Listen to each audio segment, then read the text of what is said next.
President Trump held a news conference with Mitch McConnell, the Senate Majority Leader, on Monday at the White House.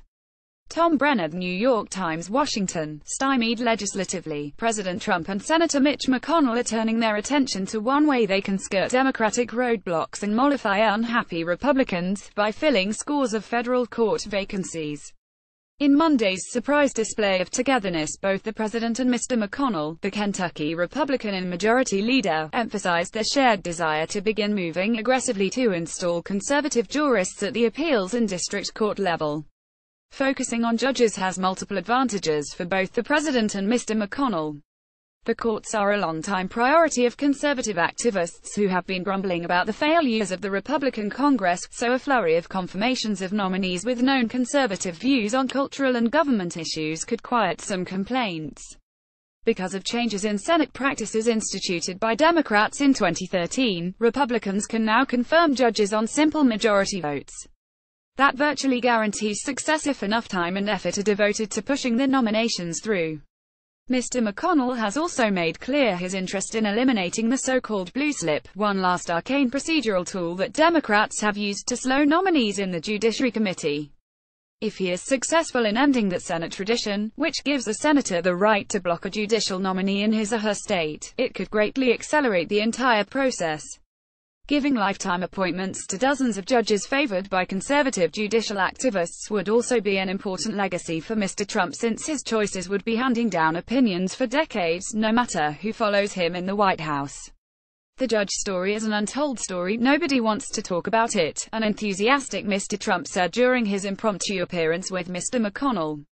But when you think about it, Mitch and I were saying, that has consequences 40 years out, depending on the age of the judge, but 40 years out, with some conservatives, notably Stephen K. Bannon, Mr. Trump's former chief strategist, calling for his head. Mr. McConnell has put new emphasis on his role in winning Senate approval of Trump administration officials and judicial nominees.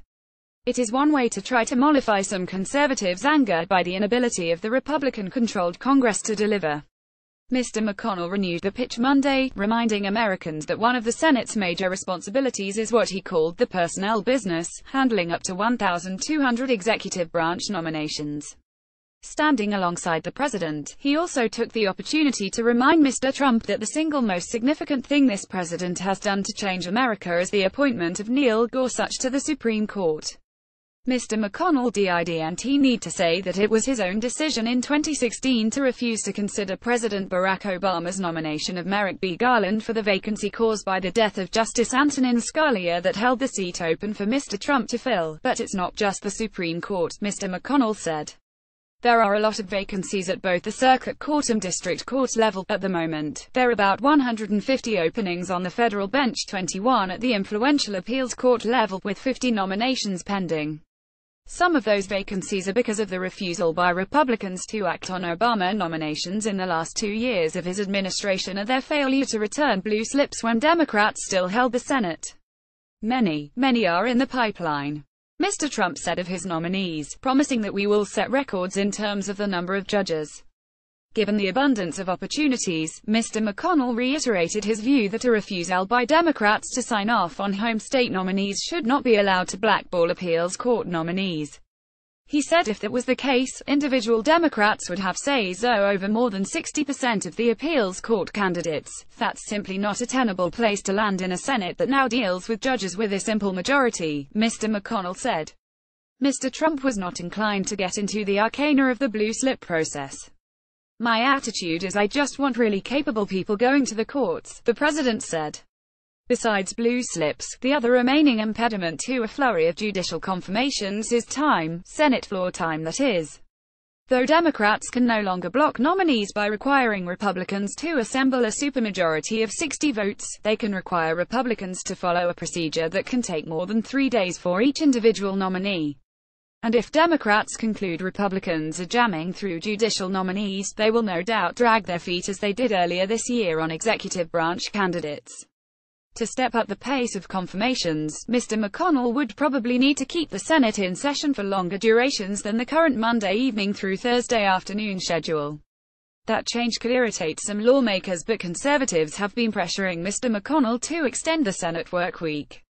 Some hardline conservatives taking aim at Mr. McConnell were not won over by his Rose Garden bonding moment with Mr. Trump. Mitch McConnell's bellyaching about all the time it takes to approve presidential personnel doesn't hold any water when every other Senate before his has managed to do this in a timely manner, and his Senate works an average of 2.5 days per week. David Bozell, president of For America, said in a statement calling for Mr. McConnell to step aside. Still, Mr. McConnell and the president are both hoping that a parade of conservatives taking up lifetime appointments on the federal bench will make restless Republicans forget, at least for a while, their disappointment in both the Trump administration and their congressional leadership.